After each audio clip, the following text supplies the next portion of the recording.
Crime report में break के बाद स्वागत है आपका। पहला धमाका वेंकटाद्रि सिनेमा के सामने टिफिन सेंटर में, दूसरा धमाका कोणार्क थिएटर के पास। दो धमाकों से हिल गया शहर।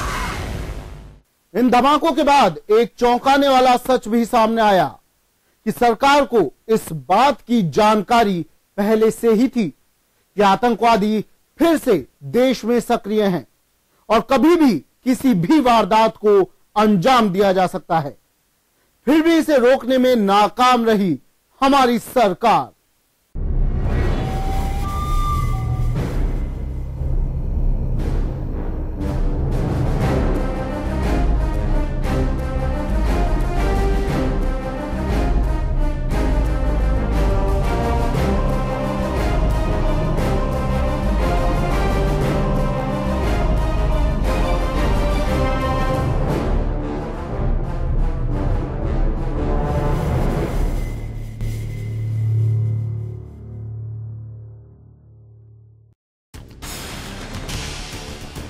दो 2010 में बेंगलुरु क्रिकेट स्टेडियम में हुए बम धमाके के मामले में कर्नाटक पुलिस अभी रियाज भटकल की गिरफ्तारी के लिए इंटरपोल की मदद का मंसूबा ही बना रही थी कि हैदराबाद के दिलसुख नगर में हुई इस आतंकी हरकत ने जांच एजेंसियों को एक बार फिर झकझोर कर रख दिया है। जांच एजेंसियां इस वारदात को संसद पर आतंकी हमले के आरोपी अफजल गुरु की फांसी पर आतंकी प्रतिक्रिया के बतौर भी जांच रही है और एजेंसी की निगाह हरकत उल अंसार और लश्कर तैयबा के ISI से गठजोड़ पर भी टिकी है।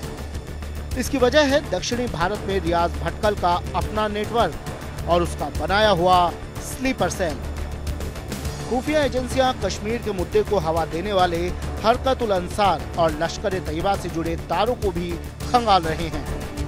रियाज भटकल पर जांच एजेंसियों का शक इसलिए भी बढ़ गया क्योंकि दिल्ली पुलिस ने 12 अक्टूबर 2012 को हैदराबाद में गिरफ्तार 4 जनों मकबूल, असद, इरफान और इमरान से हुई पूछताछ के बाद इस बात का खुलासा किया था कि हैदराबाद के दिलसुख नगर, बेगम बाजार और आबिद मार्केट इंडियन मुजाहिदीन के निशाने पर हैं और रियाज भटकल इन भीड़ भरे स्थानों पर बम धमाके की योजना बना रहा है।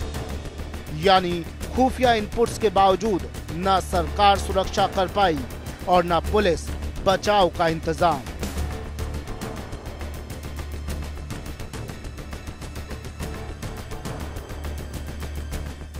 I think it's important that the temperatures are brought down. We have greater objectivity in our public discourse. We identify what is our enemy, not just who, but also what is our enemy, and we do something that is truly beneficial for our society as a whole. I think it's a national imperative.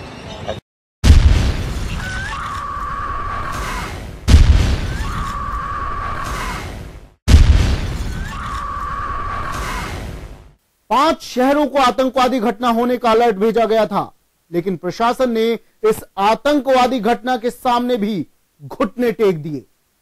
आतंकवादी अपने मंसूबों में कामयाब हो गए। इस वारदात की बात करें तो पुलिस के हाथ अब तक खाली हैं।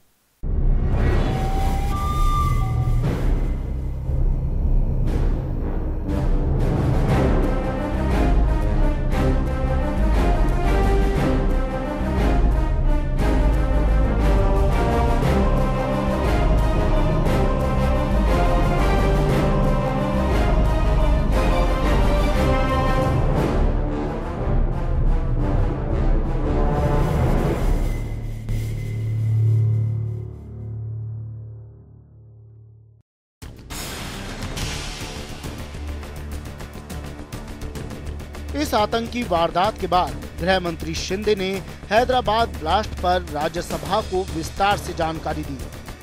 उन्होंने बताया कि ब्लास्ट की साजिश की उन्हें जानकारी थी। 5 शहरों को इसकी सूचना भी भेज दी गई थी। 16, 19 और 20 फरवरी को अलर्ट भी भेजा गया था।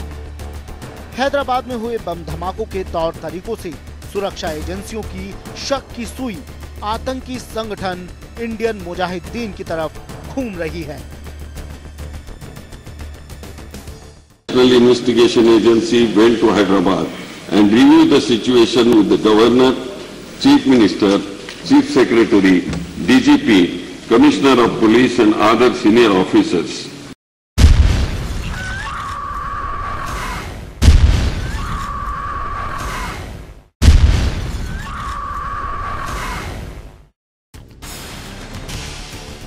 आईएम सरगना रियाज भटकल के इशारे पर पुणे ब्लास्ट के 2 आरोपियों ने हैदराबाद के दिलसुख नगर की रैकी की थी। पिछले साल पुणे ब्लास्ट में शामिल रहने के लिए दिल्ली पुलिस द्वारा गिरफ्तार किए गए इंडियन मुजाहिदीन आतंकवादियों में से 2 ने हैदराबाद के दिलसुख नगर की रैकी की थी। खबर ये भी है कि रियाज भटकल अभी पाकिस्तान में छुपा हुआ है। महाराष्ट्र के नांदेड़ निवासियों सैयद मकबूल और इमरान खान ने पिछले साल अक्टूबर में अपनी गिरफ्तारियों के बाद पूछताछ में पुलिस को बताया कि उन्होंने जुलाई 2012 में आंध्र प्रदेश के दिलसुख नगर, बेगम बाजार और एबिट्स की मोटरसाइकिल पर रैकी की थी। ऐसा रियाज भटकल के निर्देश पर किया गया था। मकबूल को वास्तव में हैदराबाद से 23 अक्टूबर को गिरफ्तार किया गया था, जहां वह गिरफ्तारी से बचने के लिए छुपा हुआ था।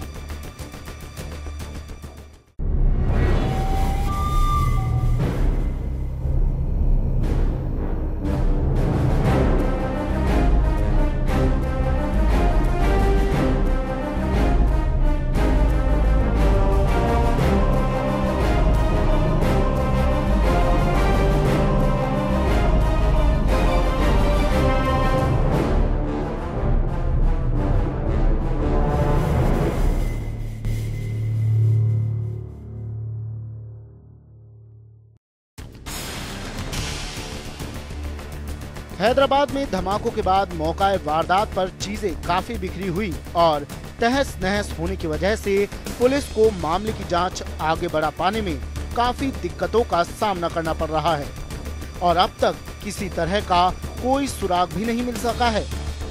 हालांकि एनआईए, एनएसजी और सीएफएसएल की स्पेशल टीमों ने नमूनों को इकट्ठा कर विस्तृत विश्लेषण के लिए भेजा है।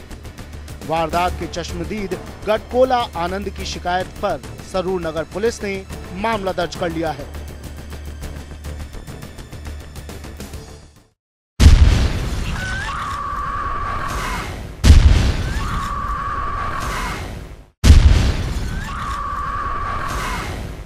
आपको बताते हैं क्या है इंडियन मुजाहिदीन, कब हुई थी इसकी स्थापना और क्या है इसके मंसूबे। पाकिस्तान की खुफिया एजेंसी आईएसआई ने प्रतिबंधित संगठन सिमी के सदस्यों से इसकी स्थापना की। आईएसआई ने इस संगठन को कराची प्रोजेक्ट के तहत तैयार किया था, जिसका आशय भारत के स्थानीय लोगों का इस्तेमाल कर आतंक का खूनी खेल खेलना था। अमेरिकी जेल में बंद मुंबई आतंकी हमले के आरोपी डेविड कोलमैन हेडली उर्फ दाऊद गिलानी ने राष्ट्रीय जांच एजेंसी को कराची प्रोजेक्ट के बारे में जानकारी दी थी। 2007 से 2010 के बीच लखनऊ, वाराणसी, फैजाबाद, जौनपुर, बेंगलुरु, सूरत, अहमदाबाद, दिल्ली और पुणे में आतंकी हमलों को अंजाम दिया गया, जिनमें करीब 500 लोग मारे गए थे। 2008 से 2010 के बीच करीब 78 इंडियन मुजाहिदीन आतंकी पकड़े गए। आईएम के संस्थापक सदस्यों में एक आमिर रजा खान समेत इसके 31 मोस्ट वांटेड आतंकी अभी तक पकड़ से बाहर हैं। इनमें से 8 यूपी, 10 कर्नाटक, 6 केरल, 3 महाराष्ट्र और गुजरात और झारखंड के 2 हैं। खुफिया एजेंसियों को शक है कि उन 31 में से 17 आतंकी पाकिस्तान में हैं। भारतीय सरकार ने पाकिस्तान को इन 17 नामों की सूची सौंप दी है।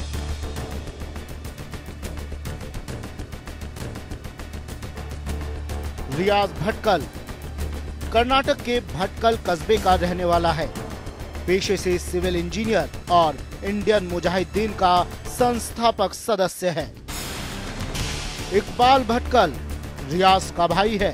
पेशे से यूनानी डॉक्टर, आतंकियों की भर्ती करता है। यासीन भटकल ये बम बनाने में माहिर है और इसके कराची में छिपे होने की खबर है। आमिर रजा खान भारत में इंडियन मुजाहिदीन आतंकी गतिविधियों के लिए जिम्मेदार। अब्दुल सुभान कुरैशी इलेक्ट्रॉनिक्स में डिप्लोमा और तकनीकी सहायक। मुफ्ती सुफियान अबू ऐमान और मोहसिन चौधरी पुणे जर्मन बेकरी विस्फोट में शामिल होने का इन पर शक है। देश में लगातार हो रही आतंकी घटनाओं ने कहीं ना कहीं पुलिस कार्यशैली पर सवालिया निशान लगा दिया है। तमाम दावों के बावजूद पुलिस और प्रशासन इन घटनाओं को रोकने में नाकाम रहा है।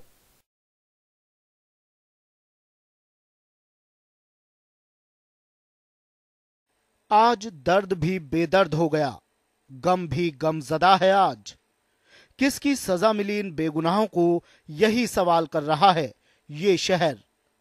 भाग्यनगर पूछ रहा है कि क्या मेरे भाग्य में ऐसा आतंक भी था? कब तक चलेगी दहशतगर्दों की ये दहशतगर्दी? आज इस शहर के लोग शांत हैं, लेकिन बेबस नहीं। लोगों में आक्रोश है, लेकिन वे लाचार नहीं हैं। लेकिन लगता है लाचार तो सरकार हो गई है, पंगु हो गई है। लगातार धमाके हो रहे हैं, लेकिन इन्हें रोकने वाला कोई नहीं है।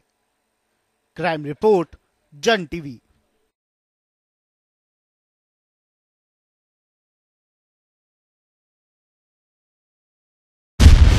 पहला धमाका वेंकटाद्री सिनेमा के सामने टिफिन सेंटर में। दूसरा धमाका कोणार्क थिएटर के पास। दो धमाकों से हिल गया शहर। क्राइम रिपोर्ट में आज के लिए इतना ही। अगले एपिसोड में जुर्म की कुछ और दास्तां से आपको करवाएंगे रूबरू। तब तक के लिए मुझे दीजिए इजाजत। नमस्कार।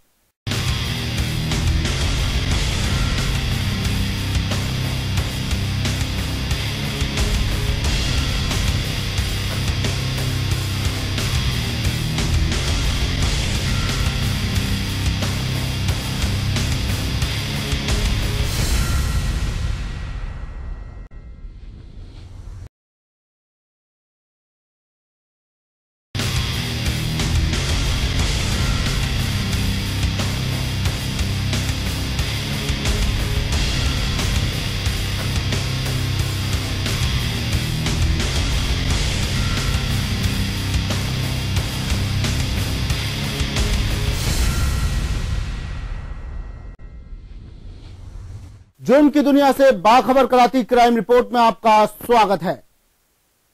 क्राइम रिपोर्ट में एक ऐसे आतंक के बारे में आज हम आपको बताएंगे जिसने हिला दिया एक शहर को।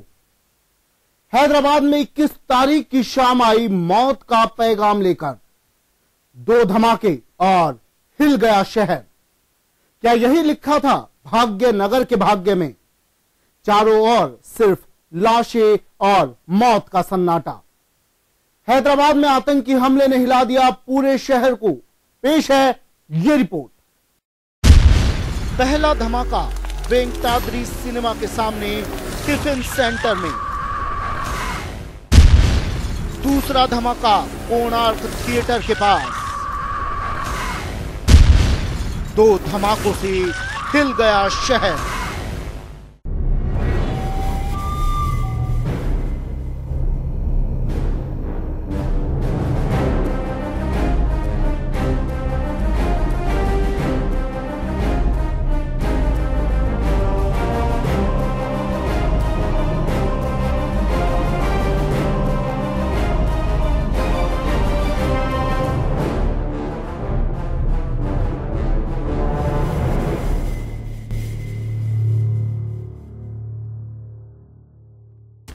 क्या यही लिखा था भाग्यनगर के भाग्य में? आंध्र प्रदेश की राजधानी हैदराबाद, जिसका दूसरा नाम भाग्यनगर है। आंध्र प्रदेश के तेलंगाना क्षेत्र में स्थित हैदराबाद अपने उन्नत इतिहास, संस्कृति, उत्तर और दक्षिण भारत के स्थापत्य के मौलिक संगम और अपनी बहुभाषी संस्कृति के लिए भौगोलिक और सांस्कृतिक दोनों रूपों में जाना जाता है। हैदराबाद एक ऐसी जगह है जहां हिंदू और मुस्लिम शांतिपूर्वक शताब्दियों से साथ साथ रह रहे हैं। भारत के सर्वाधिक विकसित नगरों में से हैदराबाद भारत में सूचना और जैव प्रौद्योगिकी का केंद्र बनता जा रहा है। प्रेम, सद्भावना और आपसी भाईचारे का मेल यहाँ बखूबी देखने को मिलता है। ऐसे शहर में 21 फरवरी की शाम लेकर आई मौत का पैगाम। यहाँ की शांति, प्रेम और भाईचारे को लग गई आतंकियों की नजर। 2 धमाके और हिल गया शहर।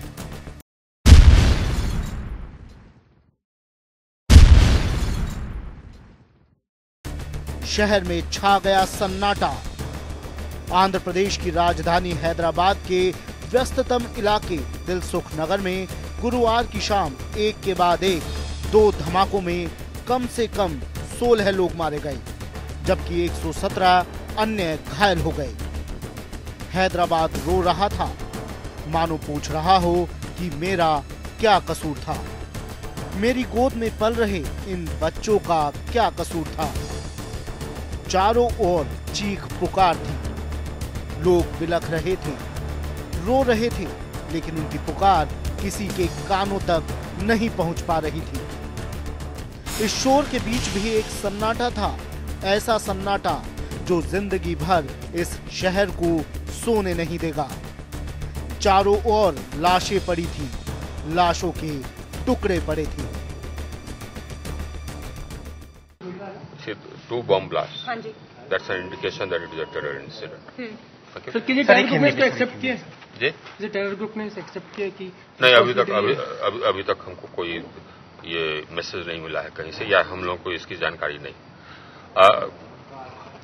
12 जो नंबर ऑफ डेड पर्सन्स है वो 12 हैं, 10 से बढ़ के 2 और बढ़े 12 हो गए, और नंबर ऑफ इंजर्ड हैं 57।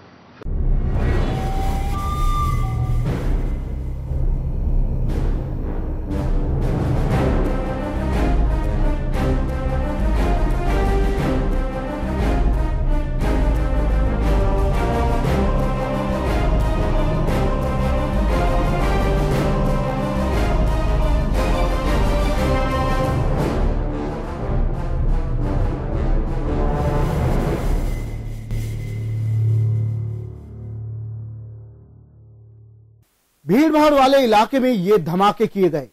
थोड़ी ही दूर में हुए इन दोनों धमाकों में कई लोगों की जानें चली गई। धमाके से कुछ ही देर पहले पुलिस कमिश्नर ने उस इलाके का दौरा भी किया था, लेकिन पुलिस की नाक के नीचे आतंकी अपने मंसूबों में कामयाब रहे। पहला धमाका वेंकटाद्री सिनेमा के सामने टिफिन सेंटर में। दूसरा धमाका कोणार्क थिएटर के पास।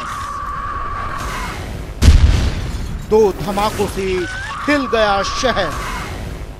पहला धमाका शाम 7 बजे वेंकटाद्री थिएटर के सामने स्थित एक टिफिन सेंटर में हुआ, और दूसरा धमाका इसके कुछ ही सेकंड के बाद कोणार्क थिएटर के समीप हुआ।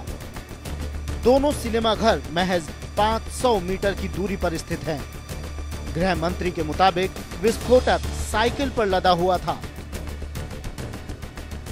प्रत्यक्षदर्शियों के मुताबिक कुछ ही मिनट के अंतराल पर उन्होंने 2 जोरदार विस्फोटों की आवाज सुनी।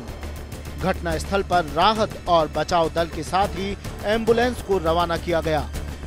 घायलों को मलकापेट के यशोदा अस्पताल और उस्मानिया अस्पताल में भर्ती करवाया गया। मौके पर प्रदेश के मुख्यमंत्री किरण कुमार रेड्डी, फोरेंसिक टीम, बम निरोधक दस्ता और अन्य एजेंसियों के अफसर पहुंचे। हताहतों की संख्या लगातार बढ़ रही है। गौरतलब है कि ब्लास्ट से 2 दिन पहले ही आईबी ने देश के प्रमुख शहरों में कहीं ऐसी वारदात होने की आशंका जताते हुए राज्यों की पुलिस को अलर्ट भी किया था।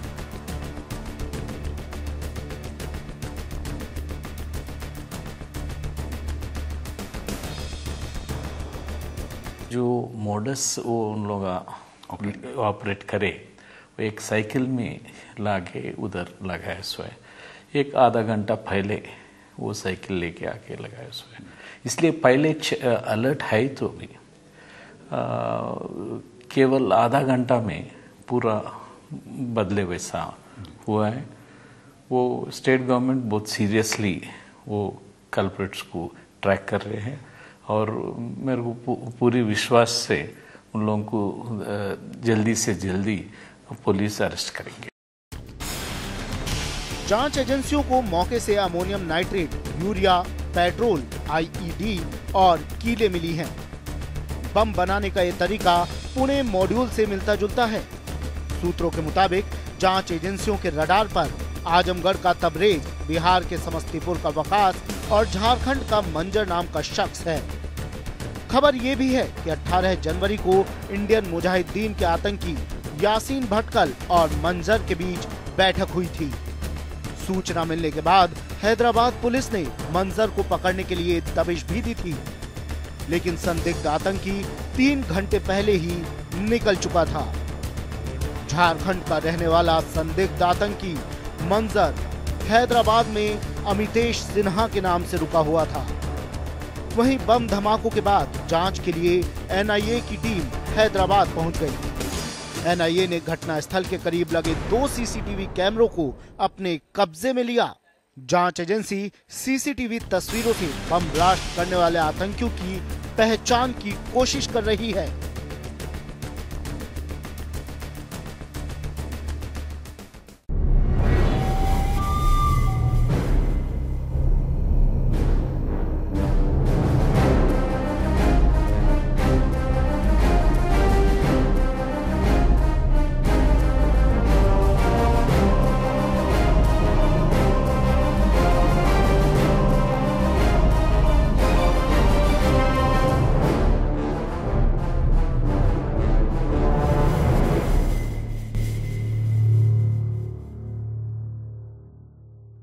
हैदराबाद ब्लास्ट के बाद देश के सामने सबसे बड़ा सवाल यह है कि आखिर इस ब्लास्ट का मास्टरमाइंड कौन है। धमाके के तार रियाज भटकल से जोड़कर देखे जा रहे हैं। आखिर कौन है ये रियाज भटकल, क्या है इसके मंसूबे, आइए आपको बताते हैं। पहला धमाका वेंकटाद्री सिनेमा के सामने टिफिन सेंटर में। दूसरा धमाका कोणार्क थिएटर के पास। 2 धमाकों से हिल गया शहर। सूत्रों की माने तो जांच एजेंसियों का पहला शक आतंकी संगठन इंडियन मुजाहिदीन के 3 कमांडरों में से एक रियाज भटकल पर है। और ऐसा इसलिए क्योंकि रियाज और उसके आतंकी भाई इकबाल का दक्षिणी भारत में अपना नेटवर्क है। गौरतलब है कि दिलसुख नगर ब्लास्ट की तरह ही भटकल पहले भी एक नहीं कई ब्लास्ट कर चुका है। ये वही रियाज भटकल है जिसके इशारे पर ही मुंबई, हैदराबाद, जयपुर, अहमदाबाद और दिल्ली में बम धमाकों को अंजाम दिया गया और इन बम धमाकों में चली गई सैकड़ों बेगुनाहों की जान। हैदराबाद ब्लास्ट के चलते एक बार फिर जांच एजेंसियों की नजर रियाज भटकल पर है। भटकल पेशे से तो इंजीनियर है, लेकिन है एक ऐसा दहशतगर्द जो आईएसआई के इशारों पर भारत में फैलाना चाहता है दहशत ही दहशत। अभी कुछ नहीं बोलते हैं। मेरे को सेक्रेटरी ने भी अभी आर के सिंह जी ने भी मेरे से बात की है कि अभी एनआईए की टीम गई है हमारी और एनआईजी की भी टीम गई है। आईबी के लोग ऑलरेडी उस जगह पर है। कर्नाटक के भटकल में पैदा हुआ रियाज पढ़ाई लिखाई में काफी अच्छा है। रियाज पहले इंजीनियरिंग का स्टूडेंट था और उसी वक्त वह पहले student Islamic movement of India का कार्यकर्ता बना। फिर इंडियन मुजाहिदीन का शीर्ष कमांडर बन आतंक के रास्ते पर चल पड़ा। रियाज भटकल और रियाज इस्माइल शाह बंदरी ने ही इंडियन मुजाहिदीन की नींव डाली और उसका शीर्ष कमांडर बन गया। भारत अरसे से जिन आतंकियों को सुपुर्द करने की मांग कर रहा है, उसमें से एक है भारत में कई बम धमाकों का मास्टरमाइंड रियाज भटकल और उसका आतंकी भाई इकबाल भटकल।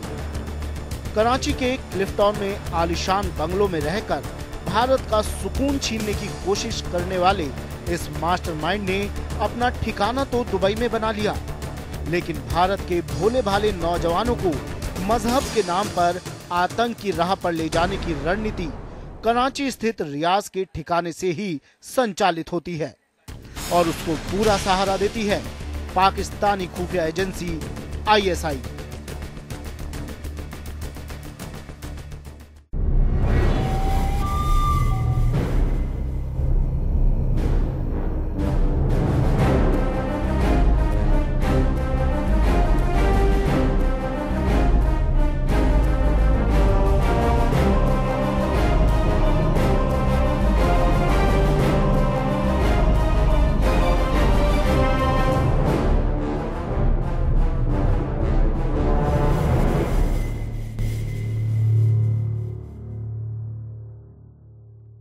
क्राइम रिपोर्ट में यहां वक्त है एक ब्रेक का। ब्रेक के बाद आपको बताएंगे इस वारदात से जुड़े कुछ और पहलू।